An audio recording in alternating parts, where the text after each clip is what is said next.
Crouch. Bind. Set. Joe presents the House of Rugby, together with Guinness. Mamma mia! Here we go again with this week's House of Rugby. Brought to you by Joe. Not as good this week. Brought to you by Joe. I've got a really good one. Okay, We'll do it another time. Brought to you by Joe, together with our very good friends at Guinness. It's a very warm welcome. It's a bit of razzle-dazzle on this week's show in the form of World Cup winner and all-round women's legend Rachael Burford. How are you? I'm good, thank you. How are Slightly you? in bits of pieces. You've got a foot in a boot, Yeah. and we saw you bleeding on Saturday from the nose. Yeah. So from the final, you're going to get a bit battered, aren't you, in those instances? But my nose is slowly going down now. Not bust or a bit bust? A bit bust, but not broken. Fully. Black eye? Still very straight. But it's not. No, it is straight. It is still. Jesus! I was like, Straight in there. Got off on the wrong foot already. No, it's very straight. Thank You've you. done all right. Not like Tins. He could smell around corners, couldn't he, back He in the could day? indeed.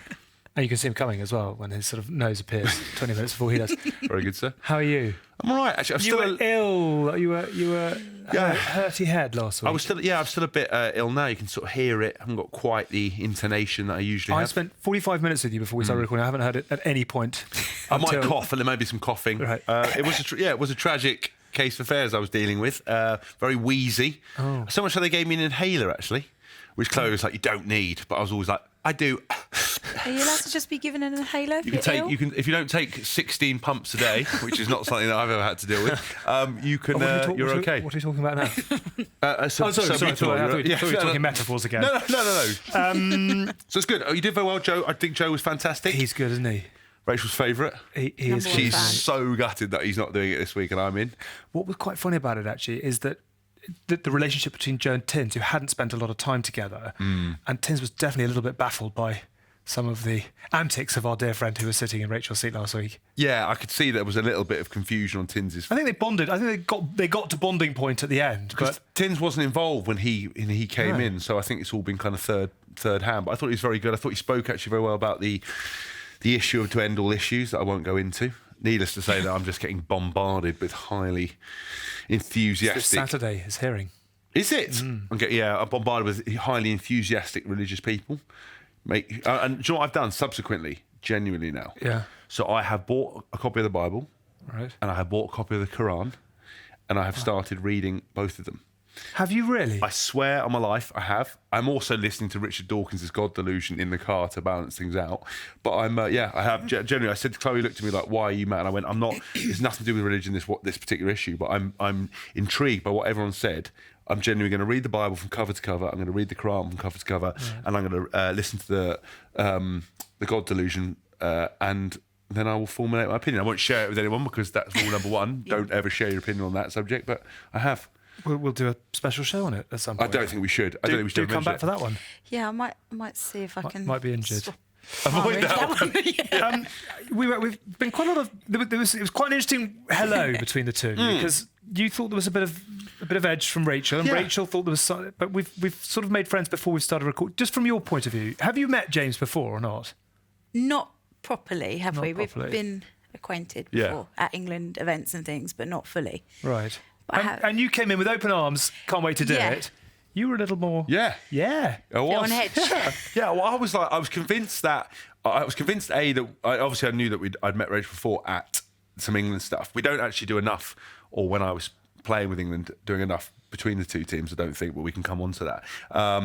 But then I saw some tweets and I was like, I'm convinced she just doesn't like me. So I fully researched up. You've got a dossier in Rachel. I know everything about her, and I've my never researched CV. anything. Yeah. Was it the fact that Rachel called you Casio on social media Yes. that upset you? Yes.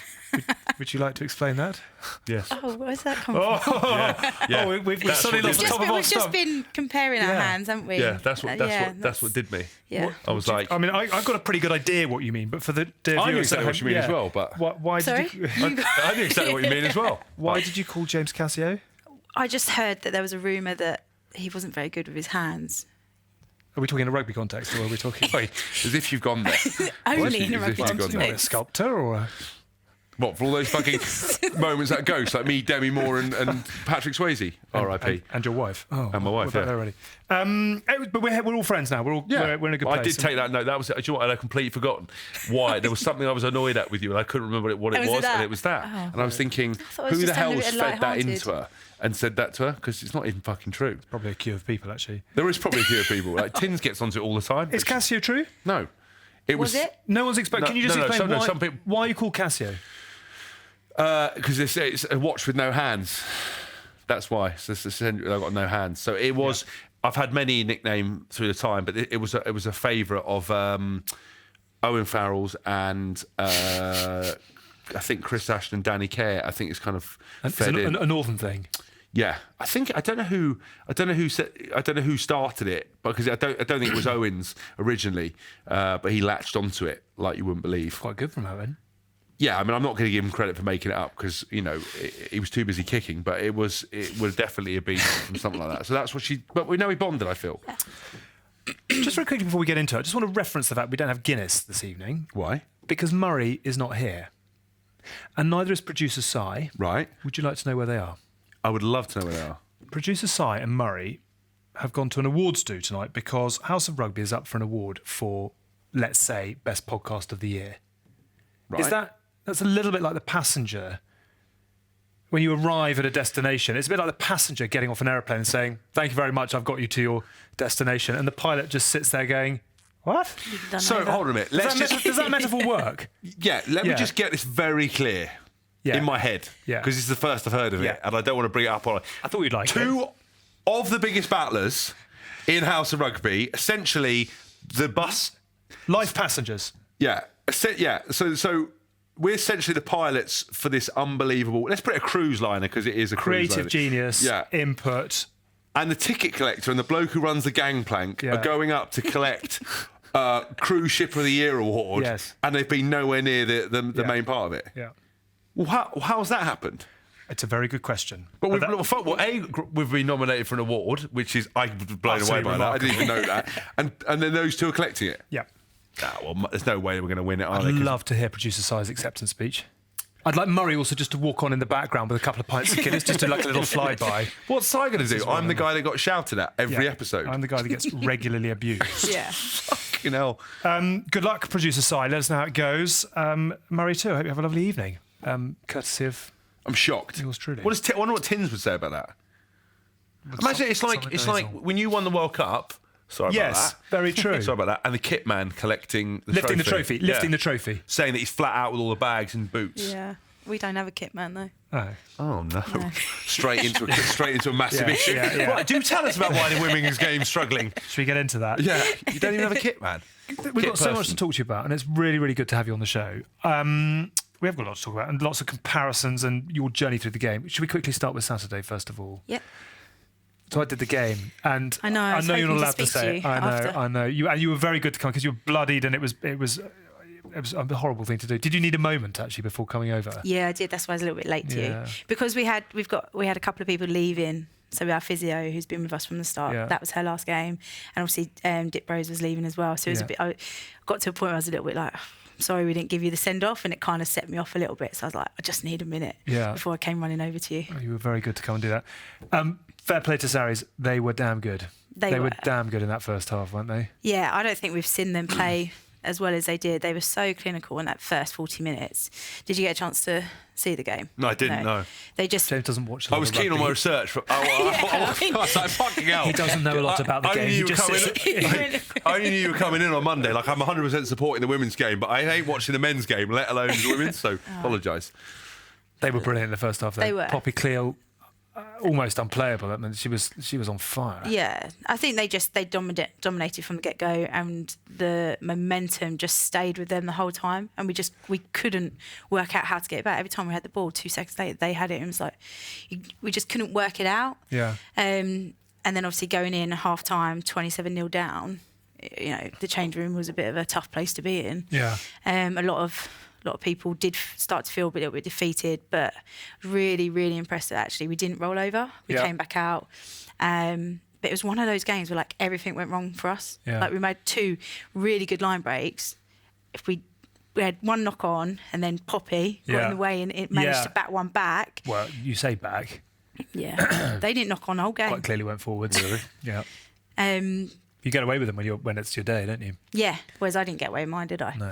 But it was like that type of game where everything didn't stick for us and everything stuck for them. Like, I don't think they knocked the ball on the whole time, even though they were one of the girls getting tackled and literally had like fingertips still on the ball, but managed to keep hold of it. So it was just kind of one of those days where everything went right for them.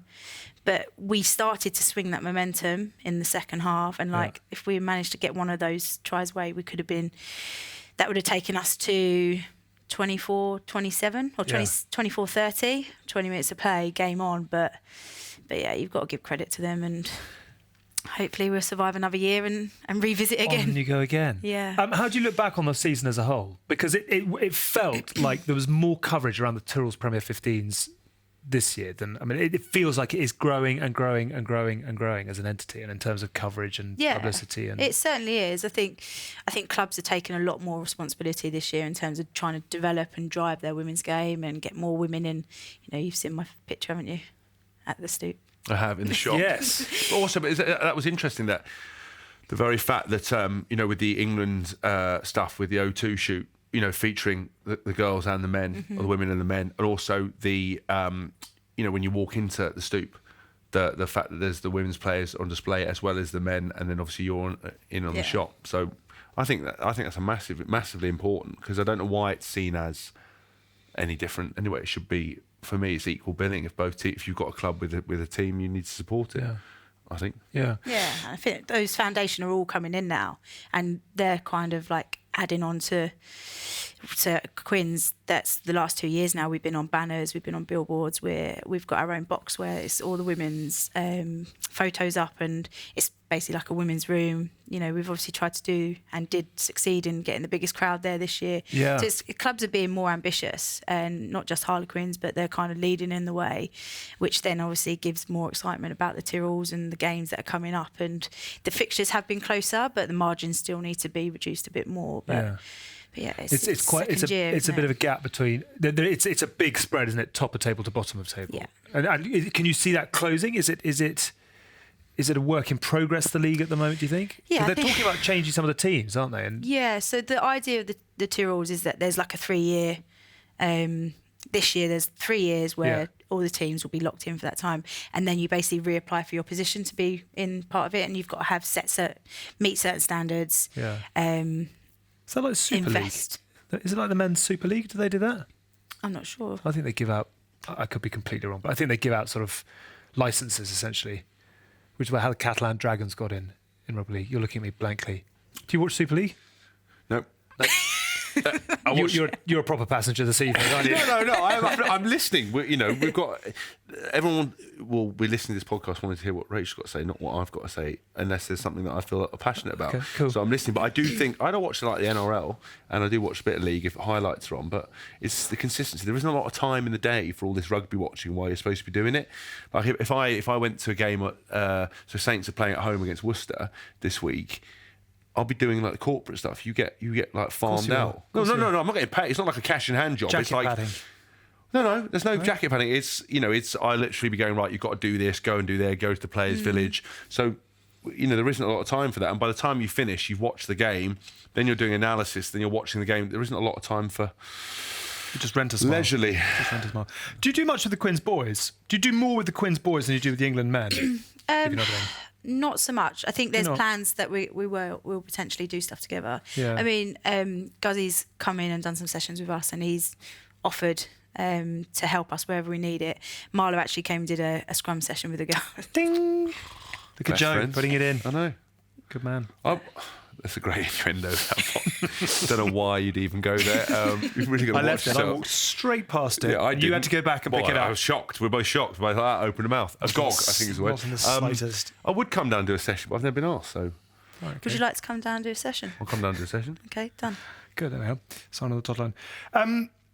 How did you get into the game? Let's go way back. Tell me about why rugby. I don't really think I had a choice originally because my mum played, my dad played, and my sister played. So it was kind of like we were just always at the rugby club. And then I just, when you were allowed to, from like the age of 6, just was allowed to play and never looked back since. Tell me about your mum, because she was playing it. Well, am I right in saying she was playing until she was 45 or something like that? Yeah, I think it might have been a little bit older. Really? I'm not 100% sure. It might have been around that time. Yeah. And what position? Where did she play? Who was she playing for? She played a lot of time at 9, but also played flanker and also played hooker. Right. That's a career? That's like all good amateur rugby. Is you start at 12 and you end up in the front row. Yeah, I never got out the forwards. No. Shock, I know. Yeah, with the opening comments, but I was always I started front row. Yeah. Then I went second row, and then I ended up back row. If you could have had the talents to play any position, which shirt would you have picked? Would you really? Yeah, I love it. If I could be any player, That's so ironic. Sorry, I don't pick up the irony, Alex. Don't you? No. Scrum half, essentially is there for what they can do with the ball in their hands. Yeah, but if I was good enough to play there, I would play there, wouldn't I? Yes. So that's why it's ironic. Cause no, well, what? I mean, you made a job out of presenting. You're barely able to do it. Still doing it though. I'm still playing rugby-ish. I'm not just not playing 9. Well, because I'm not built to be a 9. But I know. Let's not bicker. That's only me and Joe. People got bored of the bickering last week. Did they? Yeah. Right, I won't bicker. No, but I tell you what, because I like Danny Kerr. Yeah. I think he's one of my favourite ever 9s because he's got. Really? Yeah, Have you ever told him that? I'm telling him now. I think I have. Yeah. I mean, like I said, there's a few players that I looked at because I was one of those kids at school who played would pretend to be people. So when we play outside, did you pretend to be? Apart from when I was dressed up trying to be in the SAS, like dressed as army gear all the time, I spent most of my childhood with like camo paint on, hiding in hiding. So much so that my mum, there's a bit where you're like, I was probably 14 or 13, 14, actually younger, probably, about 12, 13. And I got fully camoed up with a mate of mine. Yeah. And we decided that we were going to ambush my mum. So we basically hid in these ditches. And I'd had all these like electric BB guns that looked the bollocks. They were like real. Yeah. Had the camo paint on. And my mum came back and it was raining. And me and my mate like jumped out at her. And with an electric BB gun? Yeah, well, it didn't shoot her. Oh, I see. I'm not that mad. Right. So got wound her up. And she freaked out. So much so, grabbed my friend, took the guns, threw them over the fence, drove my friend home. Oh. Drove my friend home, made me go up to the door of the house, and apologise. Still in camo and apologise to the guy, saying, I'm sorry. I was like, very sorry, Mrs. Patterson, but we were shooting my mum with BB guns, and I shouldn't have done it, and I scared her a lot, and it's really appropriate, and Nick's got to come home, and that's it. And then she drove, and that was it. So I was reduced to that. But when I was pretending to rugby players, proper sense of humour failure. Oh yeah, Mum was having none of it. She was terrified. She was like, it was like 7:30 at night. I've been waiting there for like 2 hours. We'd set up a full thing. She was terrified. She honestly thought it's happening.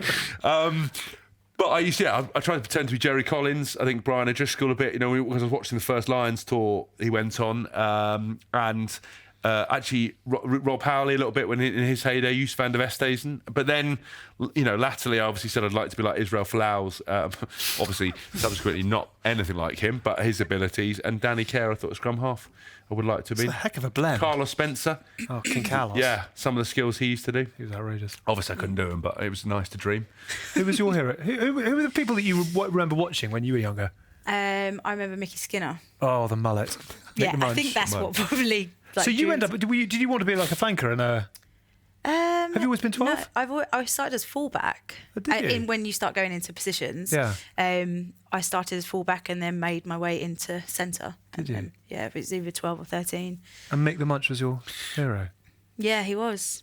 I just remember being at Medway Rugby Club and probably would have been 5 Nations on. And I just remember seeing him and because the commentators used to always make such a big hoo-ha about him, didn't they? Because of how he tackled and then I guess the hair added to it and... Bosh. Yeah, but I didn't actually realise he's a Kent man, which is where I'm from. Oh, really? So there was like these nice little connections and then he was like part of Wooden Spoon, who I'm also part of, and it was like, it's quite a nice little story from... I had Mick the Munch's VHS. I think it was called Mick the Munch. It was. Yeah. It was like bosh, bang, wallop. Yeah. But he would literally go through videos and just go bosh, So we had that when we were going to like sevens tournaments and school rugby. Yeah. When you went on the bus, they would have that on the VHS, and it would be like, not to like motivate. So like, say you're going like an hour or 2 hours away to keep all of the boys happy. So we were at, I think it was like prep school or public school, very middle class school, and we were there. We had the videos up, and it was literally him going, Mickey Skinner, that tackle, whammo, bosh. Crash, bang, wallop. What a video. He was doing all that kind of stuff. And, Did you ever do that in a game?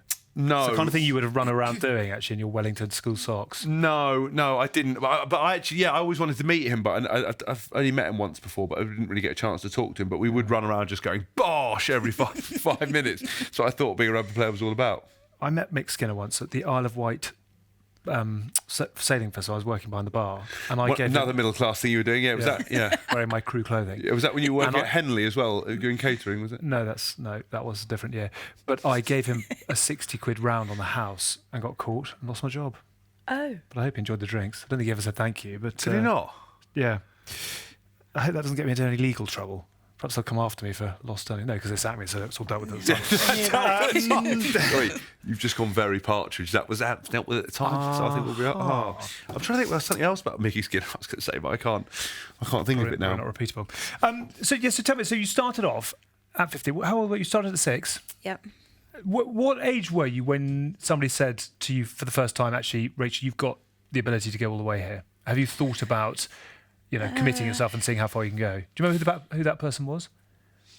I think I remember when I was probably around 13, because they did like you do county level, and then there was also these England performance camps that they put on like once a year. And I remember going along to them, and I remember Gary Street, who's actually the Quins coach, saying then, one day you'll play for England. And I remember him having that conversation with my dad as well. Because that's. Do you remember what that felt like? I don't really think. I think you just kind of go, yeah, all right. Yeah. Well, I certainly did, because I remember my first ever England camp. I say England, it was like an age group training session. Yeah. It was at Leamington Spa, and we pulled up, and it's like 3 hours from my house. And I was like, Dad, are you sure I'm meant to be here? So like already then I was kind of like, is this really happening type thing? And he was like, yes, I've read the letter. Like, because that's when, letters would come through. So I remember kind of when I got into that first session, I kind of realised like, wow, this could be something that I could go on and do. But even then though, I didn't really know anything about the women's team or... So you turned up fresh-faced, ready to go. Were they welcoming? Because this is sort of an element of the old school in the men's game. You've got to earn your way in. No, is that the same? All kids my age. Yeah. So it was just... There was kind of little cliques in certain areas. And did you know anyone else in the group? I don't think I did at that point.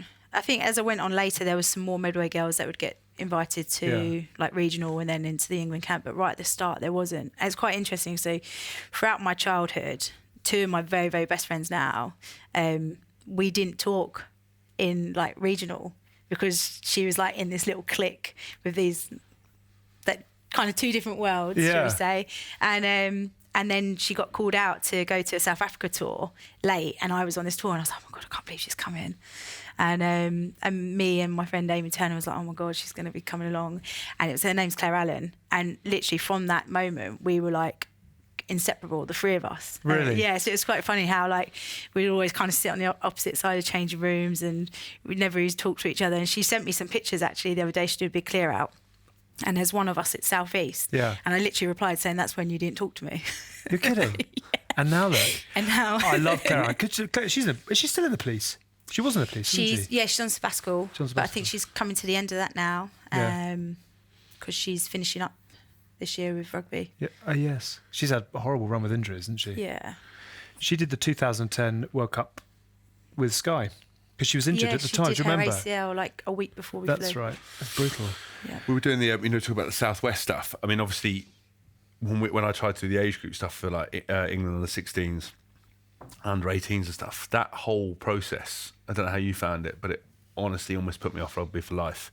Really? Yeah, because we went, you'd have to go, it was like, I did counts, I did like local stuff, county stuff, like regional stuff, divisional stuff, to eventually like Southwest, Midlands, London South East and the North or whatever. And then we would go down to Castlecroft.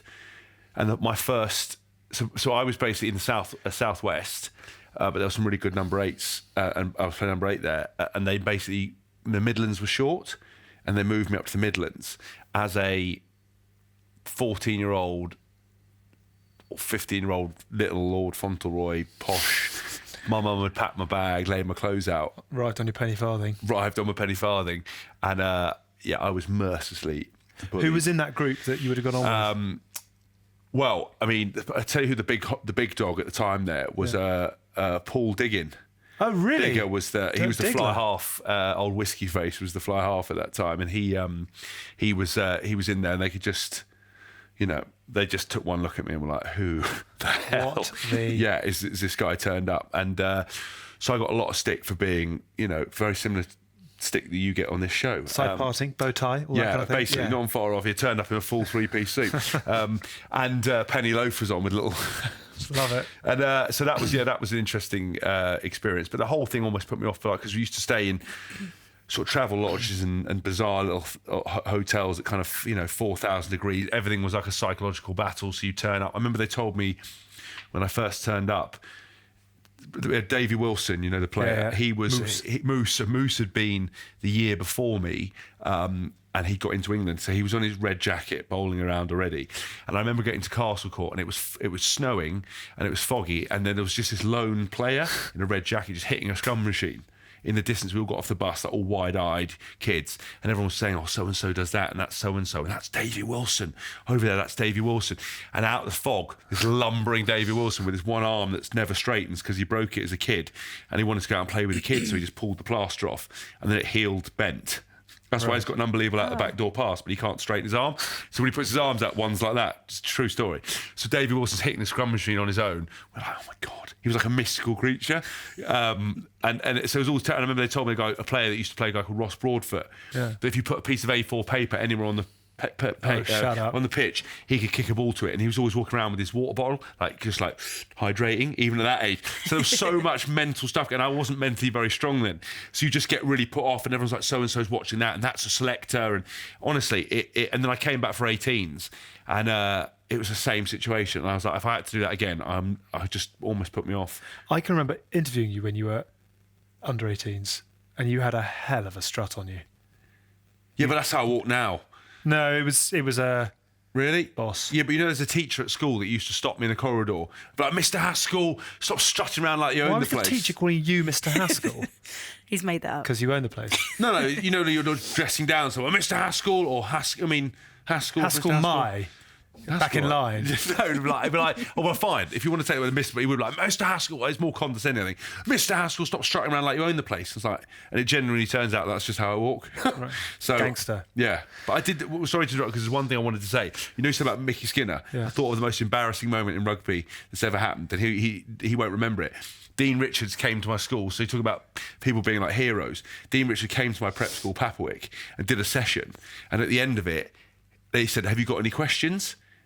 And I don't know where it came from, but everyone asked a question. I put my hand up, and he went, yeah, you. And I went, is it true that Will Carling's having an affair with Princess Diana? And you said that. Yeah, I said that. That was, but I was. Can we put that to air? Does that go out? Well, it doesn't matter. It's true, right, isn't it? It's a matter of public record. I'm not saying he did it, but it's in the paper. Right. So it must be true. And honestly, that was the thing. And I subsequently looked back at it. Oh, he just looked at me like I was, very much like he looks at me now, like I'm a complete dog turd. And Dean, and then obviously walked off, and everyone's like, no more time for questions. And I could see my teacher looking at me, and I was like, of all the things to ask him. But it was because it had been on something on the TV, and I think I was probably more well informed than I was then. And I asked him, is it true he's having an affair? And he literally looked at me. How embarrassing is that? Oh my God. How old are you? That is 11, 12. Imagine Dean Richards, though, thinking that. But so I think now, when I go to schools, and there's always those irritating, overexcited, gobby, difficult kids. Yeah. You all see them, like when you coach, you'll always see them, and they'll always come up and say things, or try and tackle you, or they'll say things like, I don't like you, or my dad says this, and you think, what a little dick. Yeah. I asked Dean Richards, the most famous England rugby player at the time, of all the questions, the moment of science, did I think that Will Carling was having an affair? And I was 12, 11. What is so funny about that is I'm really struggling as to whether to tell this story or not, but I did something called rugby class, or not rugby camp, or what it was. We were talking about this earlier on. Simon Cohen, who's the chief exec of Leicester, used to run it. And we had Jeremy Guscott as our star for the day kind of thing. And it did exactly the same thing. All kids gathered round. Would you like to ask Jeremy a question? And you asked Dean Richards about a sex scandal. There's a surprise. I genuinely, there's no word of a lie. My question to Jeremy Guscott was, so this would have been, so I'd have been 13 in 1993. I said to him, when you played Scotland at Murrayfield last year and you won 25-7, the ball came out to you on the blind side. Jeremy, why did you decide to go for a drop goal? Which he kicked. He actually kicked it. And he looked at me and he sort of went, yeah, I just sort of felt like it was on. And that was it. I have always been a rugby nose. There is nowhere else to go. I'm absolutely stapled to the table. But that just shows me where my mind was. And Relative, yes. And that's you. We are who we are. There is no debate about that. That is the nauseous question. Yes. Like some kids But ask. I'm not running from that. I'm embracing it. No, but some kids ask weird questions, but that is unparalleled. Yes. But the very fact, I bet you had a little stat chart and all this kind of stuff and little books, didn't you, and notes? Were you a rugby nose? Were you into it? Did you watch a lot of it growing up? Did you? No, not really. I would watch the Six Nations because my dad would be at the club on a Saturday, and then so I just would see it on. But that was probably all that I really watched because that was all that was really on, wasn't it? Is there any Yeah, it Premiership? was a sort of grandstand back then, wasn't it? Yeah, there wasn't a lot of stuff on, was it? I remember the first game I ever saw. My dad. I watched Australia, England, 1991. Whatever the World Cup final. Yeah, 12-6. Yeah, that was the very first. See what I mean? It's just been hosed. But to be fair, if you imagine, he was massively bullied at school. Yeah. 100%. Right. So as all the rest of the more sporty, athletic people going out, he would have been. They would have hit him, and he would have been in a classroom, sort of one tear streaked down his face, furiously writing his book, and he was like, "Oh, show them," and then later on in life, he's the one interviewing them and doing stuff for Sky, and I was the scorer at cricket in the hut. I learned to do that. I did the that. sandwiches. I did that. So, do you know what? I look back at my back catalogue and I think I used to score for the first team of cricket as well. Did you? Yeah. I was actually in the first 11 at my school, and we were once all out for 7. It's not a great day at the crease, that is it? That is not a great day, Chris. I don't pretend to have any of these. Rachel, I want to talk more about your career because we're waffling on absolute garbage. Sorry. When you look back, so I did the 2010 World Cup for Sky. Do you remember it was at Quinn's training? It was Guildford, wasn't it? Yeah, it's Guildford, and then final was at Stoop. When you look back at that relative to the event in, was it 2017? Was it 2 years ago, Belfast, the final? 2017, yeah. 2017. Just give us a sense of what it has been like to be on that journey. I think 2010 was actually a massive jump from 2006, where I got my first cap and there was nobody watching. I don't think anybody really knew other than our kind of family. And I could be completely wrong, but that's kind of how it felt. Yeah. And then 2010 in our home country, massive support. Down at Surrey Sports Park, they sold out. I mean, I'm not sure how many were seated. A couple of thousand. Because they put a couple of stands in and you could stand around the edges. And then they filled the Stoop for the final. Yeah. And then you kind of jump on another 4 years and in France, which France always do it so well. I mean, playing in France is one of the best places to play. Is it the same with the men? It's just... I found when I played over there, you just you kind of underestimate the passion of it. But every town has is steeped in kind of French rugby history, and every club has a story. And it doesn't matter whether they're in the top 14 or whatever. I was blown away by their passion and just how mad they go for it, and how Northampton was the kind of first club. After that, who was kind of a town-based club, who had all the kind of supporters. Like we get people at Northampton who watch every training session, team run, who live and breathe it. And I wasn't used to that because when I was at Wasps, we didn't have that because we moved around all the time. But in France, we had that. There used to be a guy at Stade Francais used to come and support who had a rat, big rat that lived in his coat and a hat, and it would come out of his sleeve, and it would be a big white rat. I still don't know what its name was, but. So there was like crazy people with it, so they're mad for it over there. Bizarre, very bizarre. But that final in 2014 sort of felt like the moment that, certainly in this part of the world, the game, it sort of had a fuse that was lit, and it really took off. Can you remember sort of the aftermath? Can you remember what it was like in the changing room and the following days off the back of winning in 2014? Yeah, well, the changing room was just it was a tiny little box, the changing room, and it was the Stade Francais Stadium, wasn't it? Yeah, but it was maybe we had the away changing room, but would we have No, we should have had. I'm not sure, but it was a really small box. But then it just made us all really close. Yeah. And in the lead up, Nick Heath had done a video to get put together from Never Forget, Take That. Oh, yeah. Like of us like popping up and singing onto it. It's quite cringe, but it's really good fun and good memories. And I just remember we had that blasting, a few drinks flowing, the cup getting moved around, and just it was like pure joy. Because it was definitely the first time that women's rugby made the front pages of the papers the following day. I remember coming out because I was doing some stuff with O2, and Did you interview Katie in the morning? Yeah, she was absolutely smashed. We hadn't gone to bed yet. No. We were just sitting there. I've got a photo of us literally taking, just going ready for Sky. Yeah, she was absolutely all over the place. Yeah. I sort of remember it quite clear. And then I came back on the bus, and you were all like singing. Everyone, it was a complete shing shong. You'd have loved it, Hask. You'd been right at the front. But Maybe it was. you could be our kit man. Yeah. Oh, look at your face. No, he was quite excited. Yeah, that was genuine I'll speak excitement. to Annie. Yeah, but you know what? Problem is, I'll never be employed as a professional kit man because I'll give you the kit. Yeah, That's the problem. They don't want it. They don't want. We've done a few had It's always at the before. end of the season. They're like, "Oh, we've got loads of these." Like, No, I definitely don't, need it. Don't. We've already gone Won't into go that into point. that But I one. would be. The thing is, I want to be a team manager, right? Or I'd happily be a kit man. Team manager, I'd fail down because if I was England team manager, I'd put the boys first. So the RFU budget, they'd hate me for that. Yeah. I'd be like, right, you can get a taxi there. Yeah, you can do this, you can do that. But authorise that. yeah, authorise authorise that. that. That'd be no Sign problem. I'd be off. like, right, the team's unbelievably happy we've taken care of it. Yeah, but the budget. So that's why I'd never be allowed that. And also, if you listen to my wife, she genuinely thinks I can't organise anything. So I would, I'd have to get an assistant. So I'd be like front of house, like lads doing the meetings, morale, like, all the announcements, admin. But I'd need someone to literally pick up the phone and go, right, we need a coach, because it would get to match day. They'd be like, where's the coach, Hask? I'd be like, fuck, do you not remember that presentation I did where we had all those I've got 17 Ubers on the way. Yeah. We'll get there one by one. Uber execs, obviously? Yeah, true that. You're watching the House of Rugby on Joe, together with Guinness. Still to come, we are going to talk a little bit more about the World Cup and where the women's game is right now. We're going to look back on a successful Six Nations for the Red Roses as well. And Hask has hijacked the perfect pour. So God knows where we're going to end up doing that. First, though, here's something else that you might like from Joe. Cheers, Alex. I'm Chris Lloyd. This is Carl Frampton, eating his way slowly towards the middleweight division. We're going to be here every Thursday talking about the big issues in boxing, getting stuck in with special guests, behind-the-scenes interviews, and, of course, snacks as well. Tune in every Thursday, podcast and on YouTube. Thank you very much indeed, Chris. Don't forget that the final episode of Series 2 of Boys Don't Cry was out yesterday as a podcast and on YouTube, starring the one and only Mr. James Haskell and his lovely wife. Apparently you got a telling off on the show for liking Instagram posts that you shouldn't have done. Hopefully not in a religious context, but in a... Yeah, it was an oversight from mine. It's a bit of a Have you minefield. offered one of those sort of tenuous apologies, which is, I'm so sorry I didn't look at the content, I just liked it. Chloe telling you off? Yeah.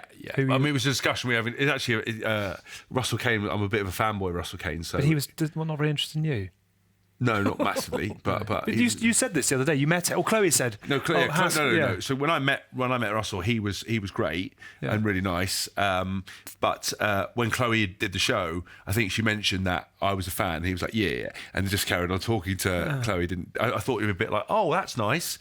Oh, to have that many fans. I know, but I did, but unfortunately I didn't. So no, but Chloe was fine. It was just one of those things where you're accidentally scrolling past, and I accidentally on purpose liked a woman in a bikini. And Which woman? I can't say the name Why? because it's just not worth. So was she following that woman as well? And saw Yeah, you like it? Or... I ballsed up because I daren't make out Chloe did it wrong. It's completely my fault. I had been on a date Well with this played. particular person. Right. And that was doubly inappropriate. And what we've learned is that it was wrong and it won't happen again. And that I learnt my lesson and that I'm very sorry and I won't ever. Who was it? I'm not fucking telling you because it's not worth it. Did you unfollow? I swore. Yeah, I was trying not to swear this week, so the F word. I did. Yeah, I You unliked unfollowed. the post? I unfollowed and basically never the path shall meet again. How did the date go? Well, not that great. Or were you on the way to your date? And that No. Oh. So This was in the You were at past. the date. This was in the So past. this was long in the past, way Right. before Chloe was even a twinkle on the landscape. I had gone for a date, Yeah. a particular date with this person, and it obviously didn't go anywhere. It was just it was one date. It was about 20 minutes. It was like a coffee. Again, let alone my my terrible chat let me down, and that was it. And then obviously I got the upgrade, which is my lovely wife, and we've never looked back, apart from when I accidentally on purpose liked the photo. But it wasn't about me, you know. I mean, listen, I'm not going to go into it. We've covered it all. I love you, babes. We've covered it all. You've got to keep Frank the Tank locked up. Social media is very dangerous. It's a James. minefield. And the thing is, every day's a school day and I'm learning. But I tell you what I love about, and I think it's really important, because we talked about the signage and the bits and pieces about clubs adopting, they've got women's rugby team, is the social media stuff that the women's team has been doing. I loved the interview stuff that I think it's Emily Scarrett and not sure who else did it. Natasha Hunt. Yeah. I thought it was genius.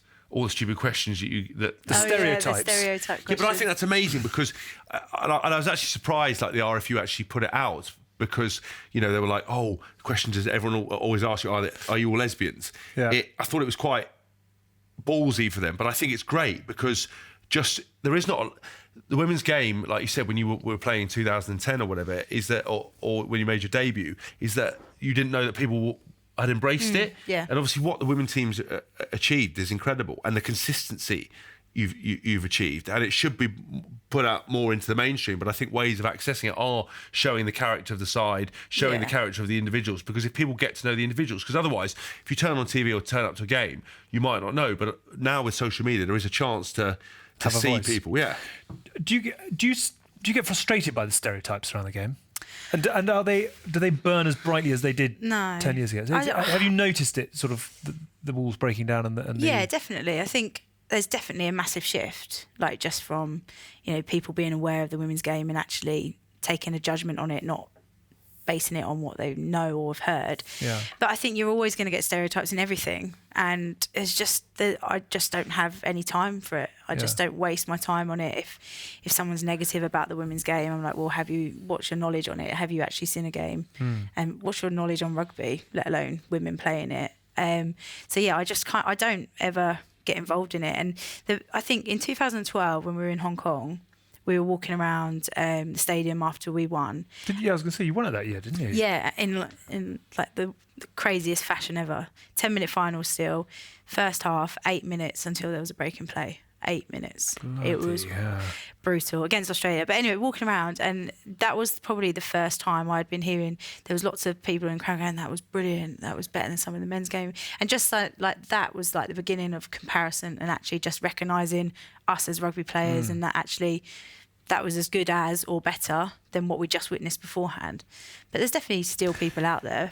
And are there some of the younger players who suffer at the hands of that? I mean, is everyone as strong mentally as you are about it, or do you know players who find the stereotypes and the social media stuff heavy? A lot of the young kids have a lot of sass.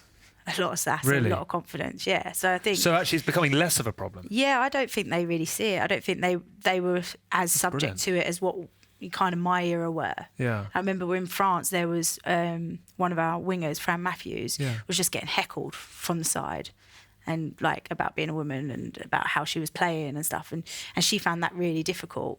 But nowadays you don't get that. You don't, not experienced it. So it's definitely it's a different world now. But it's interesting as well, because everything always comes down to money, isn't it? An investment. Yeah. In terms of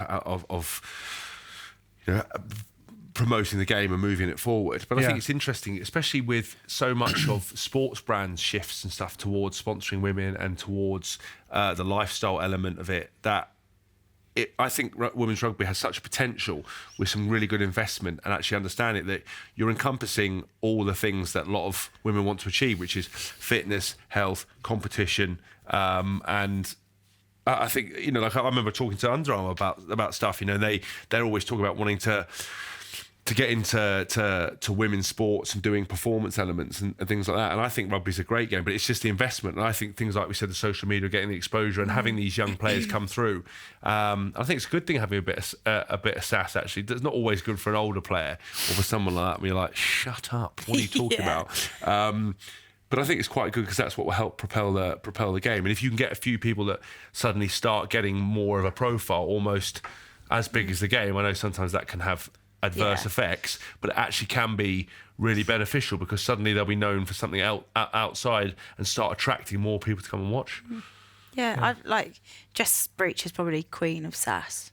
She's like 20 top try scorer. 20 tries and 7 Yeah. internationals, which is, what would you do with a dear. scoring rate like that? I've not even scored that many Did she ever. score 6 in her first Yeah, game? 6 on a debut. You're always up. You're always out of the traps fast in that sort of, like the Kiwi wingers always score 40 in their first 40 and then drift up. But 20 in your first 7 internationals is outrageous. Yeah. But why is she queen of SAS or princess of She's SAS? just, Because she's young. she's just got attitude, but she Really? doesn't mean it in a bad way. Yeah. It's just so funny. You'll say something to her, she's like, okay. You're like, Oh, really? okay. Talk to the hand. But she doesn't mean it like that. She's just quite knows what she wants, knows how to say it, and In terms of, I suppose, the contracts now, you're talking about the money coming into the game. There's been so much progress. I just want to ask you, what's your biggest gripe at the moment? If you could change one thing tomorrow in the women's game, what would it be? God, I know it's hard to a do tough that one, because yeah. there has been a lot of progress made. yeah, But I think to build on so much progress would be the more investment in club level yeah, in terms of being able to contract players either on a part-time or a full-time basis would be that where the next level would need to go. because was it 28 full-time contracts? How many full-time contracts were given out to England players in January? 28, yeah. 28. And how much of an impact has that had for those players who are now able to devote their lives to it fully? Well, I think naturally it's going to have a physical impact in terms of being able to train more, recover more. But I think one of the biggest area that people probably don't speak about is just like the stress level of thinking I've got to work, I've got to earn, I've got to do this. And on top of that, I need to do all my training, I need to fit my analysis in, and then I've got to perform. Yeah. Whereas that kind of stress and that worry is now gone. And players can relax and knowing that they've got a salary coming in by going to train and then sitting down and putting recovery pumps on Yeah. and chilling out for a couple of hours. What were you doing? Remind me what you were doing. What was your I job was before? working for myself. So I own my own rugby academy. Rachel Burford Rugby Academy. Give them a plug. What's the website? I was on the website the other day. Oh, were you? Yeah, checking it all out, checking all the testimonials out. Oh, yeah. you like- Did honestly, you left pick one up? Research. I should get you on there, considering you've got one of mine, eh? Yeah. Yeah. Yes, they were having a fight about this earlier. we weren't having a fight. Yeah, you We were. Rachel's disgruntled that. No, it turns out she wasn't disgruntled. She was just flagging it up. Yeah. Oh. Yeah, no. So, You're getting royalties from it, or well, can you explain it? we can't really get royalties for a quote. Don't Well, you say that. don't start making things complicated, mate. Yeah, it's true. I'll get you a piece of the action. Well, you're in one of Hask's books. Yeah, one of your early day books. Yeah, so it's my Rugby Fit book, a guide for any young players and people interested in developing rugby, understand what it takes to be a professional. I've actually reread it and it's not helped me, but it has helped, it helped me in the early days. And Rachel very kindly reviewed it and we put a quote in it. But she thought she'd been talking to me, but it was my father. Who obviously goes around telling people that he's like my brother or something, but he's an I'm sure absolute he's still my brother. Shaving the decades off. silver fox. I have got a brother who does from time to time. What's your pop brother's up, name? Edward. Oh, no, it wasn't. No, it's Edward. Jonathan's my dad, and he would have popped out. And he's the old silver fox. And I'm like, Dad, what are you doing? And then I was speaking to your brother. I was like, no, you're talking to my elderly father. Oh, The old charmer. still living the dream. Yeah. Tell me about Rachel Burford Academy. So I set this up a couple of years ago, and it's basically to run camps for girls, rugby camps. Yeah. But it's got a bit of a different twist to it. So we don't just do rugby development. I try and do a little bit of classroom stuff on them on like leadership, communication skills, just kind of building their confidence. So just trying to change it Yeah. up a little bit. Because I think through my journey, and as I was saying, that when I arrived at that first England training, I was like to my dad, "Oh, are you sure I'm meant to be here?" Like quite low on confidence. And I think that's a big area that you don't get taught. You don't get taught how to be a leader or how to communicate. Well, slowly and maybe drip fed, but you never get like real focused attention on it as you're growing up. You kind of fall into these places. I mean, I don't know if you were a young captain growing up and stuff, but when I was in regional, they asked me to be captain, but I didn't really know what that was or what that meant. So trying to help maybe see if there's a little area there that can support girls' development, not just physical and on the pitch, but off the pitch as well. Have you noticed a pickup in what you're doing with the academies as the women's game has developed as well? I mean, how much has your business grown off the back of the profile of the women's game and your profile? And It's definitely taken traction. Like, so when I first started, I kind of based myself where I'm from, like down in the south, and then slowly but surely, places from across the country were kind of getting in contact and want me to go there, hearing good things, and had some really, really lovely testimonials back from parents, and probably one of my best ones was a young girl came along to one. She was in care, and she had 2 carers with her because they were like, I didn't know she was coming they came up to me and was like, we're here because she's quite a handful, but anything goes wrong, we'll sort it out. And I was like, right, okay, thinking I'm not really equipped to deal with this situation. But she was unbelievable. And I mean, like, helping others out, because she was a big girl, like, in terms of, like, some of the smaller, younger girls, but, like, helping them along, being really supportive, showing real leadership skills. And it was just the rugby that kind of drawn it out of her, and the carers just were blown away, and I got, like, a 2-page report back from them. Wow. And it's kind of that stuff that, if these girls go on and play for England, amazing, but to change someone's life or to at least impact it in such a positive way is more what it's about for me. God, that's amazing. I'm really interested in terms of what is the filter system like to get women into rugby? Because I know that a lot of the rugby clubs and stuff I've been to obviously have mixed teams through a long period of time, and they change that, obviously have mixed touch teams. But is there a massive influx of girls wanting to play rugby at the moment? Is that increased with the more your success, or is it still... Yeah.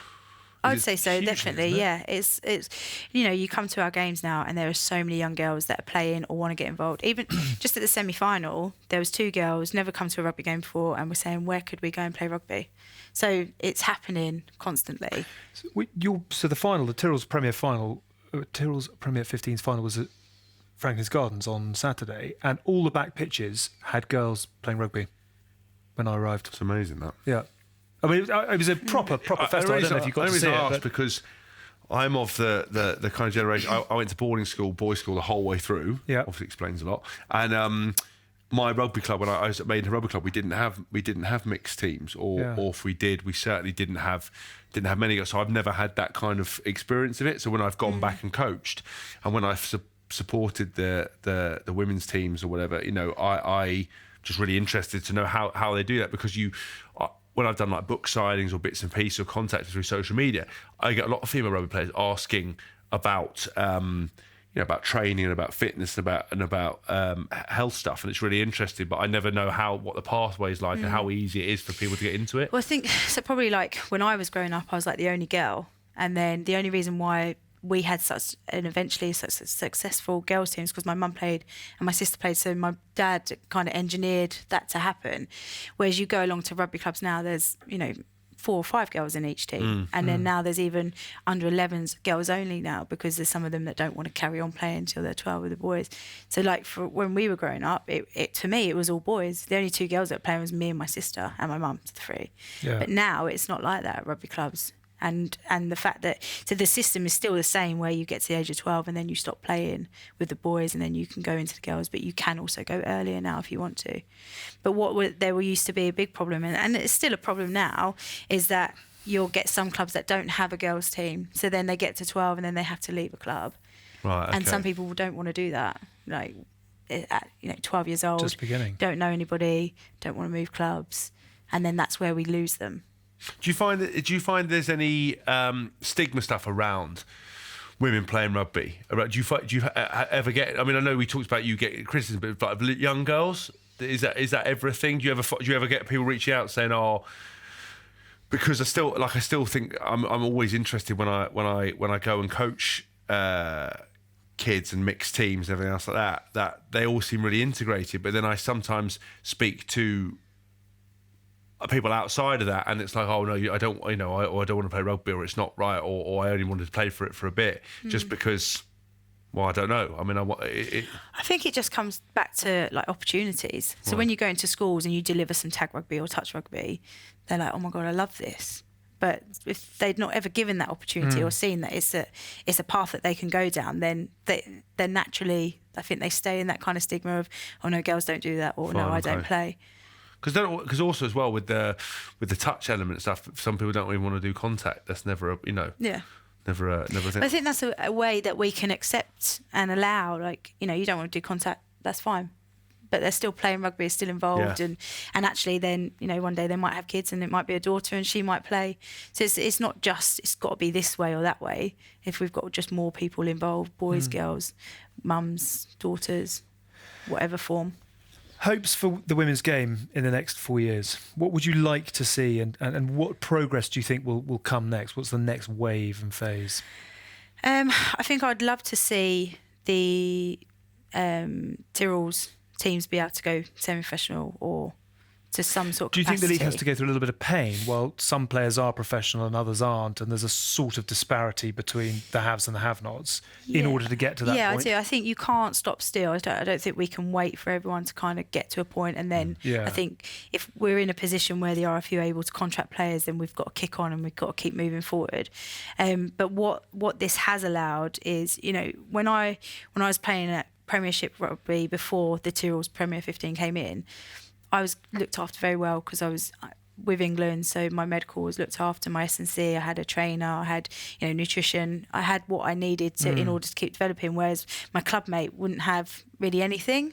Yeah. And not because of not to want, but the resources and the funding wasn't there. Whereas, all the club players at Quins, and this is kind of the standards that are set, that there's full medical, there's full S&C, there's extra training available for players to come in, more analysis, like we have a full-time analysis, S&C, medical, and that isn't just for England players, it's for everybody. Yeah. So now you're suddenly seeing my mate Holly Myers, who's only ever been a club player, getting better and stronger and faster and fitter because she's got all of this implemented into her. What's the S&C stuff like for the women's game in terms of the development stuff? Good? Yeah, I think it's like anything. If you get a good trainer, you get a good program. My trainer, Merrick, he's quite, because I'm quite a fine wine, old age, I know my body. Got to be looked after. Yeah. So I've had to go back and challenge him on a few things, like that just doesn't work for me, or when I do this irritates that, and he's very open to working with me as an individual.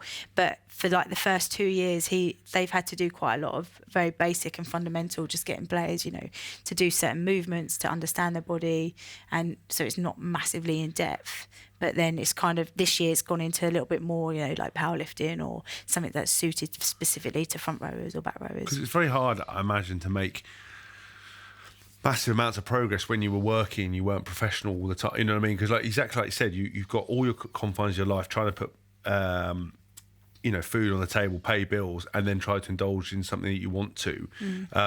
And then try to be elite at that. Yeah. How difficult that must be to be able to do that, and how much I wonder, because that's one of the things I always look at it now. If I've got some bugbears with the professional game, we've talked about the mental side not being. Yeah, you've gone there before. Yeah, correct. I've also got a bugbear that I don't think the conditioning and S&C stuff universally is quite right or used in the right possible way, or understanding what some players need, what other players don't need, whether it's individualised. And it'd be really interesting to see if like you said, if all those teams, all those women had that consistent exposure to great nutritional advice. Because even the nutritional advice that the professional players get is still not behind. I'm still amazed at how a lot of boys still don't understand the basics of nutrition, still have no concept, and they're meant to be professional. And the first question anyone ever asks is, so, do you have a specific diet? Are you allowed to eat that? And the answer is no, you don't. You could literally do what you want. But the point is that's not optimal. So I wonder with the women's game as well, how much exposure and how much development there could be in that area, because that's something I've always wondered, because I knew when it was obviously semi-professional and some people were not, how much advanced you could get. You could probably just get people ready via training just to play a game, but how good athletes could you all be made if you had that constant exposure, and that if the club's invested in that, because I think if you're fitter, stronger, better, then the game becomes more of a spectacle with more respect, almost a self-fulfilling prophecy. Yeah. Definitely. That feels, I mean, that's all. I imagine that's where the game is going. It's just a sort of the speed at which it's going to get there. I think you can't ignore like also the gaps that are happening in terms of international level, where some teams are getting away. Like I feel that, England have come in and provided contracts, which are going to allow us to kick on even more. Is the Six Nations less competitive than it was 15 years ago because of that? I don't think because of that. I think. But is it less of a fair playing field, level playing field, if you know what I mean? I think the domestic game in England's always been very good, which has then allowed for a stronger performance from England. But it's definitely not been its most competitive in the last 2 years. England and France, just with more resources. What was it? Tell us about the Six Nations this year. I mean, obviously frustrating for you personally, but brilliant for the team, kind of thing. Yeah, no, I think it was a really good campaign. I think it was quite a surprising campaign against France. Don't think we expected it to result in that at all. Yeah. But yeah, it's kind of a new chapter, looking at some younger players coming through who performed really well and stepped up on the stage. But I think for some of us, we would have wanted it to be closer. Yeah. Because it's like playing in tight games. It always means more when you win them. Yeah. As opposed to kind of when games get completely away from you. Yeah. But at the same time, you still got to be good enough to be able to put those sort of scores against people. So still really proud that we executed really well, and obviously came away with it after last year's horrible heartbreak in France. Yes. Is that Jessie Tremoulier? Was it her? Yes. It was. Yeah. Well, Player of the Year. Yeah, I know. That's good night. You presented. You get everywhere, don't you? You're unbelievable. We have very good nights out in Monaco once a year. You've Rachel properly got into the women's game and you made that your niche. You're like Sky with the men's, you're like, that's sort of gone. But you were like, I'll lock that down. I just like going where the glory is at the moment. That's with the women. Following that around. Yeah. Was it, I think I watched England, Italy this year. Did you absolutely destroy them? In Sandy Park. Yeah. Did we destroy them? I remember watching. But it wasn't destroying from the start, no, was no, it? No, It no, was, it got yeah. tough, but there was like Yeah. some unbelievable try score with some incredible offloads. I remember watching that game and I thought, oh my days. It's as you mentioned the World Rugby Awards. What do you want to do when you retire? Because are you an RPA representative? Board member. Board member. Is that the board member? Sorry about We're that. mixing with the high and Well, mighty. they've not even let me anywhere near the board. They not won't even let a you to the whiteboard. dinner, will they? Yeah. That's pretty much anyone can come to that. You could maybe you could be T-boy. T-boy. Yeah. Kit man and T-boy. I can take that. That's a CV for you. Well, no, what I want to do is me and Dylan Hartley have decided we're going to set up a rival players association that isn't funded by the RFU, and we're just going to be so hard line. It's going to be Picket lines at every game. Trade unionist. Hoppers is. I love Damien Hopley. He's done a great job, but he's out. He's gone. We're going to just take the RPA down. So you can have a place on our board and represent the women, but we're going no RFU funding. We're going to be hard line. How are you going to fund it? We'll get a millionaire, billionaire backer who wants to do they it. grow on trees, yeah. I promise you, with all the Rugby Norse fans around there, we can find someone. If you need who a back Rugby us. Norse fan, you need a Rugby Norse. Yeah, but we get you on and give you advice. But that's what we're thinking. We've talked about it before. We're going to just overthrow him because the could be our RPA do an amazing mediator. job. It's But like you Game of can't. Thrones, this, isn't it? But you can't argue with someone who partly funds you. So we're gonna go in hard. We're like going to be the it's body tough. that everyone goes to against the RFU. So we're like, absolutely not. You thought 5 weeks was. So the RFU will say, great, have fun. Yeah. We're going to pick our team from elsewhere. yeah, and we'll then go. you'll What team? They're not. We're all represented by us. They're all paying us membership. Well, You don't know we'll go anyone. down a level. Well, it doesn't matter. We own everyone. We're going to own everyone. Every player. You're going to every player in England. So when we come out and go, right. Have you thought this through, James, or is this back of a fag packet drunk at the 2 in the morning? No. So we're going to. How Hask and Dylan are going to rule rugby? Yeah. So it's essentially what we're going to do is first we'll find a backer, but I haven't looked into it. Right. But I promise you we could find that because we'll get sponsorship, branding, everything. Yeah. We're basically going to have all the players will be looked after with insurance, financial advice, everything else. Right. We're going to have some unbelievable parties paid for with the membership fees. Like if RPA Free stag do's to Vegas. Yeah, RPA give you a water bottle and a pen. We don't have any of that nonsense. And we're going to literally negotiate things so the clubs won't be able to do anything. There'll be no you can have 5 weeks off, but we're going to give you 4 and you have to come in for 1. There'll be none of this 4G shit pitches. There'll be no extended season. There'll be nothing. Right. Boys will be getting everything will be locked in. We'll control everything. And I promise you, once we have that, every player they won't be able to argue. And Dill's and I'll be sitting at the top. Obviously. Cigars and whiskey. Yeah, cigars and whiskey. We'll have a gentleman's club. We'll probably set up a club in London called the Players Club. Nice. And everyone can come in, men and women. And we'll just, You've lost the one element you had in What? your favour, the What? element of surprise, because the RFU will now just... Well, They're already building. They're already planning the They're counter-attack. terrified. The only problem is, that, so Dylan and I have been talking about this for a few years. Oh, right. And we actually told Damien Hopley. How's I think we progress got him in a going? headlock and told him we're going to beat him up and take his job. Progress is going very much like everything else in my life. Very slow to non-existent to we keep forgetting to do anything about it. Watch this space. Yeah, but I think Monkey tennis? Yeah, with Chaz and Dave. Will you come on the board for us? Yeah, I'm wouldn't you? in. Yeah, women's Yeah. rugby. Do you have an interest in like a sort of... So we've got Raylene Castle at the ARU, who's now chief Yeah, exec down there. Would you like to get involved in the administration side of it, given your knowledge and experience? Yeah, I think some form of route. Yeah, definitely. I think I just want to keep on being able to try and be a positive impact and keep driving it forward. I think I've been really lucky in my career in the eras that I've come through. I've come from where there was nothing to now full-time professional. Has it got more legs to go? Definitely. And maybe I can help with that. Judging by your hamstring in your boot, you ain't got a lot of legs to go. You're in the same place. We can wheel ourselves around. I'd stick probably closer to the RPA than Hask and Dill's Mad Society.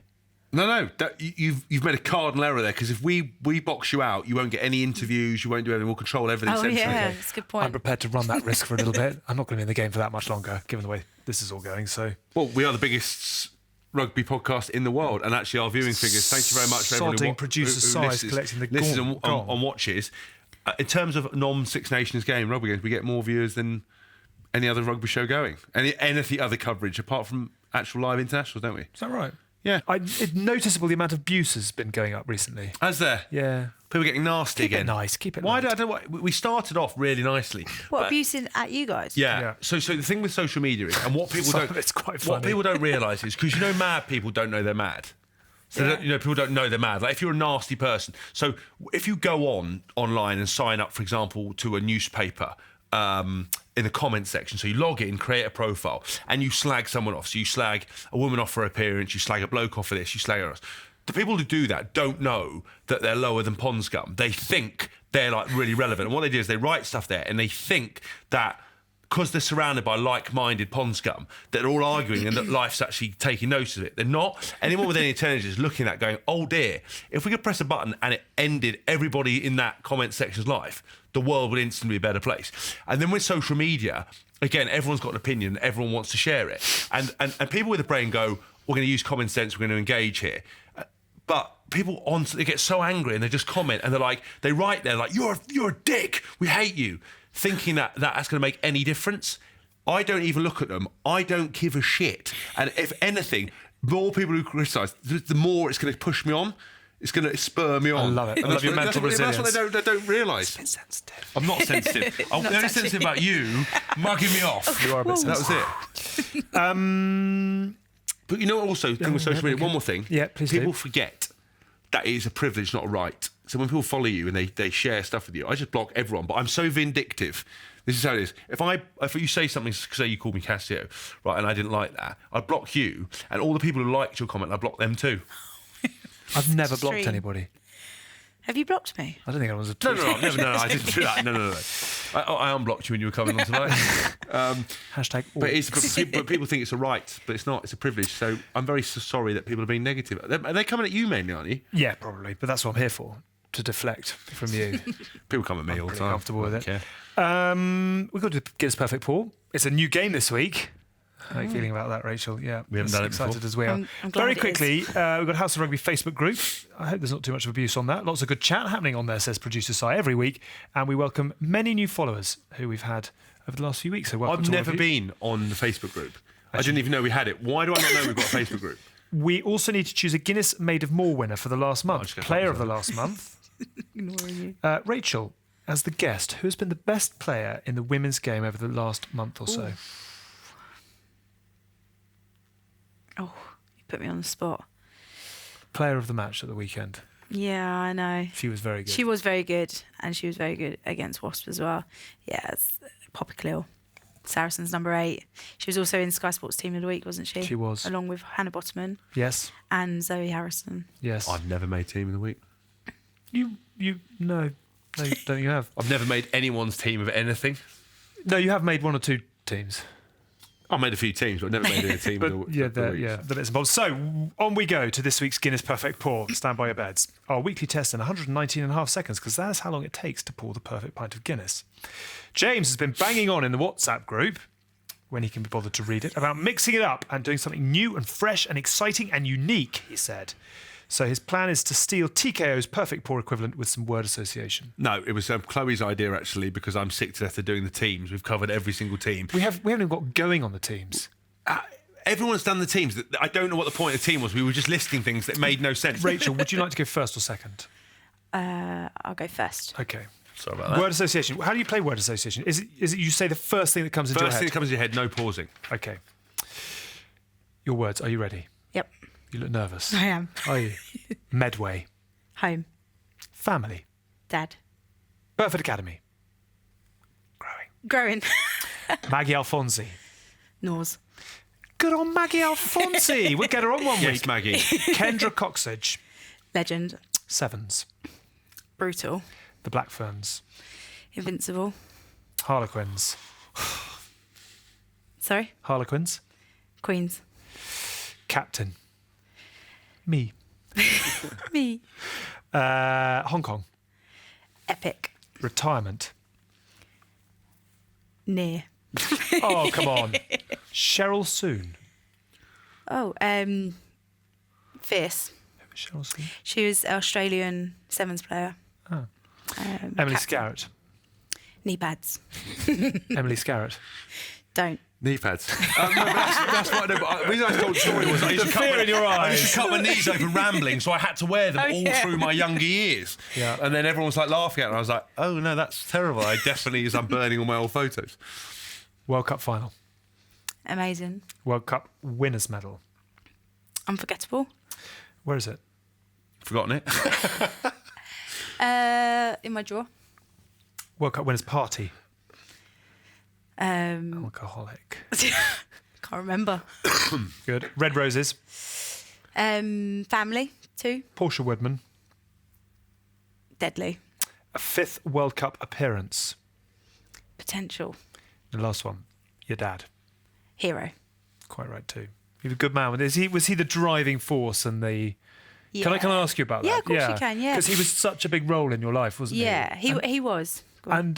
And was rugby quite a sort of, because you lost him, didn't you? And Mm-hmm. was rugby quite a big family to lean on at that point? Because did you do Yeah. England training the day after or something like that? Or Yeah, after the funeral, yeah. Yeah. So obviously my dad was kind of got my mum's from Poland, so they Yeah. met in Poland. He brought her over here, got her into rugby, and then obviously had us, and just always, I'm sure you got the same stories, would drive you everywhere and everything like that. And then in 2007 when we lost him, it was obviously like the worst thing for our family to go through. Yeah. But rugby really did support me in terms of just was there for me. It kept me going because I think I'm not sure what because we were going into the Six Nations and it was a Yeah. case of kind of I could have just stayed at home and been really sad, but knowing him and knowing that he'd be like, oh my God, get yourself to training. Yeah. You've got a shot to play. Yeah. Do not be letting go of that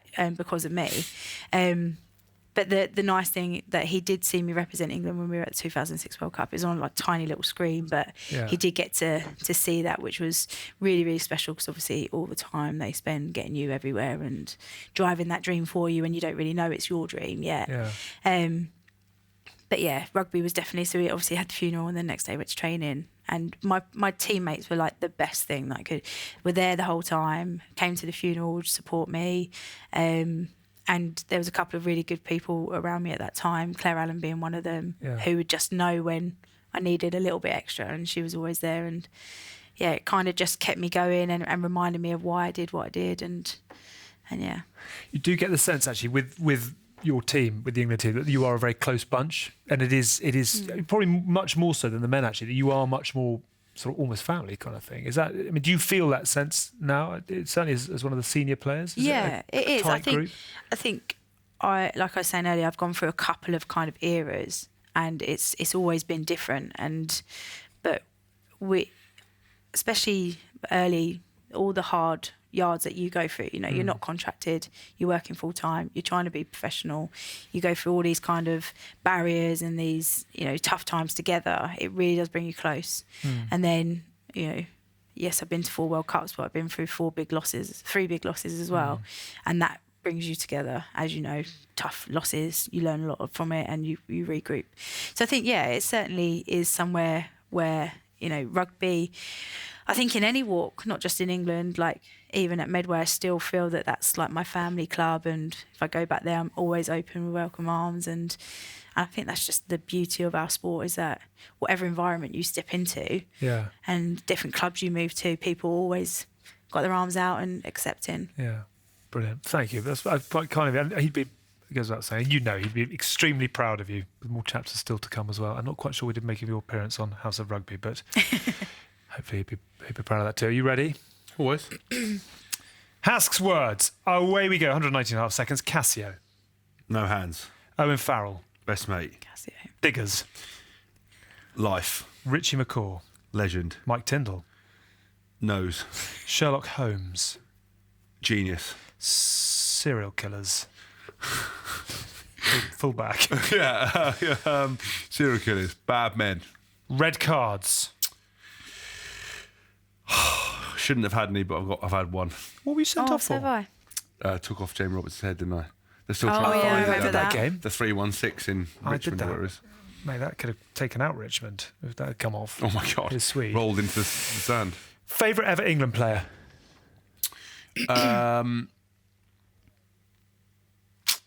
Joe Worsley. Really? Did my level 3 with him. Did you? Yeah. Player you look up to? Player I look up to. Probably. Say it. Rich. Say it. Rich Say the McCaw. one we all want you to say. Yeah. Rich. Say McCaw. it. No. Rich Lawrence, McCaw. Bruno, Nero, Delalio. Yeah. Richie McCaw? Yeah. Prince Harry. Friend. Eddie Jones. Legend. I said that already, actually. Oh, so Sorry. Eddie Jones. Mastermind. slurring your words on television. Embarrassing. Drunk. Rarely. Retirement. Soon. Favourite other sport. Women's rugby. Very good. Nice. Sir Johnny Wilkinson. Unbelievable professional. Ricky Gervais. Comedy genius. Married life. Super fun. I was going to say that. And sarcastic. House of Rugby. House of Rugby. Super fun. Super, a phenomenon. A phenomenon. Good. That was your 20. Thoughts on that game relative to team selections? I know our dear viewers will let us know. I quite like that.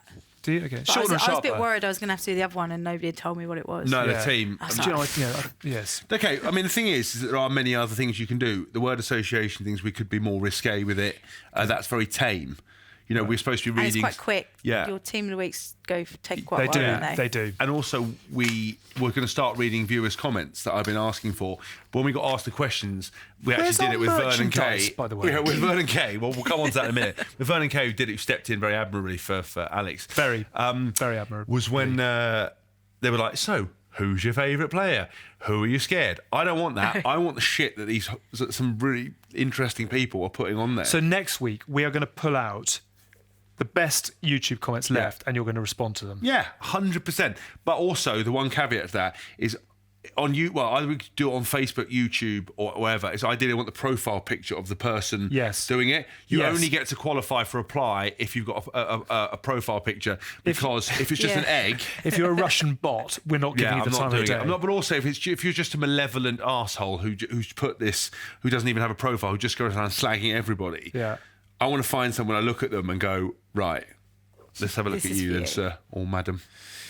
So basically what we're saying is the word association game has come and gone in a week. You can come back. We can come back. Yeah. Let's mix it up. Yeah. It is, yeah. I mean, Still that's show. it. I'm actually happy to have some different suggestions for the teams. The reason is I just felt they weren't going anywhere. It was just listing people. Okay. Thank you very much for coming on the show. What did you Thank make of for it? having me. Loved it. Did good. And great to get to know James a lot better. Yes, and that is what My this new show is all about, favourite. is building bridges. Now you're friends. Yeah, rugby friends. And I will come down and coach the girls if they want me Yeah. to. 100%. Good. I will keep you to that. Presumably not the handling, just the breakdown Rude. work. Rude. Yeah. Rude. Thank you very much for coming on. Please come back again soon. Get well with the foot. Are you done? Are you holidays now? You haven't got... Got a couple of weeks off. and then the summer series. Yeah, then so we've got like a bit of a mini pre-season before going out to San Diego, England, New Zealand, France, New Zealand, France, USA, Canada. Canada. That'll be kit good. man got slash team manager. Definitely. Not manager, we've got a manager. She'll get upset. Well, but You can be kit man. You can. why don't she just do the admin bit and I'll just do all the front of house stuff? God Just help us all. Good luck. Go well. Thank you. Keep doing what you do so well. And thank you for coming on the show. See you soon. That's it. That's as good as it gets. You See you in a bit. heartless man. Cheers, Hask. That's it for this Keep week. Thank doing you for what you- watching and thank you for listening to House of Rugby. We are a YouTube show and a podcast. Don't forget to download and watch our boxing show, TKO with Carl Frampton and Boys Don't Cry with Russell Kane. Thank you to Hask. Thank you to Rachael Burford. Goodbye. See you next week. You've been watching the House of Rugby on Joe, together with Guinness.